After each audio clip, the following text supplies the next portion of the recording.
개굴씨, 그거 들었어요? 오늘 마약 분야 척척 박사 데이 박사님이 게스트로 출연하신대요.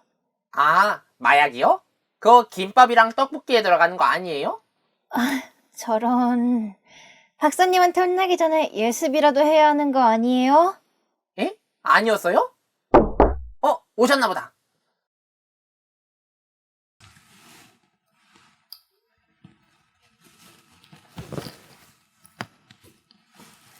안녕하세요. 첩첩박사 전대희입니다. 어머, 박사님. 왜 이렇게 늦으셨어요? 제가 뉴스 좀 보다가 늦었습니다. 앞으로는 시간 개념 좀 지키시는 게 좋을 것 같아요. 그래서 어떤 내용이었나요? 요즘 청소년들이 마약에 많이 노출되어 있다는 기사를 봤는데요. 생각보다 많이 심각하더라고요. 그럼 자세히 어떤 내용들이 있었는지 말씀해 주시겠어요? 그럼 이야기하러 가볼까요? 얼마 전 10대 청소년들이 마약성 진통제인 펜타닐을 남용하거나 유명 연예인들이 클럽에서 마약을 투약하는 등 사회에 큰 충격을 준 사건들이 단기간에 많이 일어났습니다. 저런, 근데 마약을 본인들끼리만 하는 거면 문제가 안 되는 거 아닌가요? 아닙니다.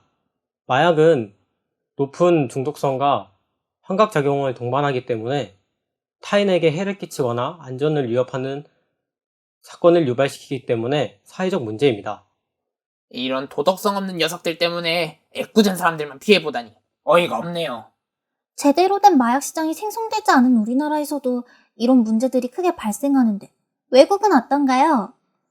미국 같은 경우에 마약 시장 주변에서 좀비 상태에 빠진 시민들을 흔히 볼 수 있으며 심한 경우 사망하기까지 합니다. 너무 안타까운 일이에요. 그럼 혹시 기존의 주류나 담배 등도 중독 사례 등으로 사회적 문제가 있었던 것으로 아는데 대표적인 차이점이 뭔지 알 수 있을까요? 좋은 질문입니다. 같이 알아보시죠. 여러분들은 마약과 술, 담배의 차이점을 알고 계신가요? 술, 담배는 구하기 쉽고 마약은 어렵다? 맞습니다. 그 위에 또 어떤 차이점이 있을까요? 증상이 심각하다? 그것도 맞습니다. 마약의 특징으로는 의존성과 중독성, 그리고 환각성, 금당 증상 등을 통해 모두의 삶을 크게 망가뜨릴 수 있습니다. 아니, 환각에 팔려가지고 주변인한테 피해를 끼쳐다녀? 환각이 그렇게 좋으면 광야로 와가지고 에스파랑 춤이나 추지. 세상이 말세야 그냥. 근데 중독성을 술이나 담배도 가지고 있는 거 아닌가요? 맞습니다.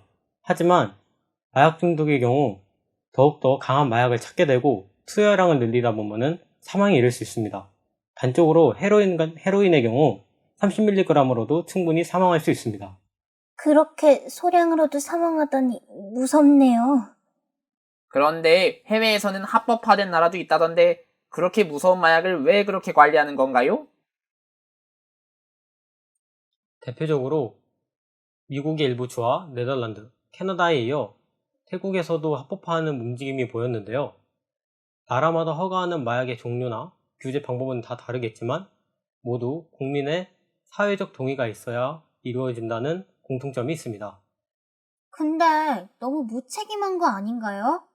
그렇게 생각하실 수도 있지만 정부 관점에서 본다면 음지했던 마약류 관리를 양지로 끌어올 수 있고 정부 경제에 이점이 된다는 점이 있어 시행되는 것으로 보입니다. 그럼 우리나라에서는 어떤가요? 저희 나라 같은 경우 마약류 관리에 관한 법률로 관리 감독이 되고 있고 대표적인 마약으로 대마초, 필로폰, 펜타닐 등이 있습니다. 이것은 투약하는 것은 물론이고 소지하는 것만으로도 불법입니다. 소지하는 것만으로도 불법이라고요? 야, 진짜냐? 나도 자세한 건 몰라. 그럼 우리 마약범죄 수사관님께 한번 여쭤볼까?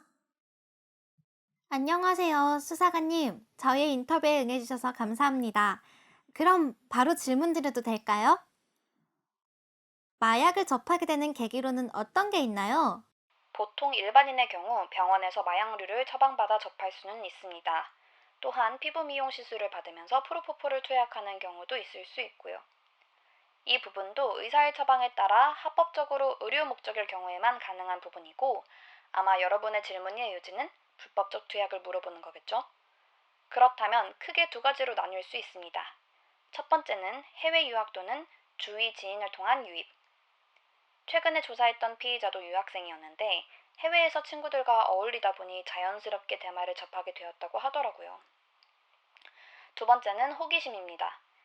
최근에는 인터넷이나 SNS 발달로 이렇게 접하는 경우도 덜어 있는 것 같아요. 물론 어렵겠지만요. 마약을 소지했을 때 처벌 수위는 어떻게 되나요? 마약을 소지했을 때의 처벌 수위는 일률적으로 말씀드릴 수 없습니다. 워낙에 다 사안이 다르고 케이스가 방대하거든요. 다만 마약류 관리에 관한 법률을 보면 어떤 마약을 소지했는지 여부에 따라 법정형이 달라질 수 있습니다. 마약, 향정신성 의약품, 대마로 크게 나뉘어지고 그 안에서도 세세하게 종류를 나눌 수 있는데, 이렇게 마약의 종류가 다양하고 각 마약류마다 법정형이 상이하기 때문에 딱 어떻다라고 말씀드릴 순 없을 것 같습니다. 마지막으로 이 영상을 보는 청소년 친구들에게 전하고 싶은 메시지가 있으신가요? 마약은 절대 호기심도 갖지 않는다. 마약에 자신은 절대 중독되지 않을 것이다 라는 자만심도 갖지 않는다. 제가 청소년들에게 드리고 싶은 메시지는, 마약은 자신의 인생뿐만 아니라 가족들의 인생까지도 망치는 아주 중대한 범죄이고, 처음 시작은 쉬워도 끊기는 정말 너무 어렵습니다.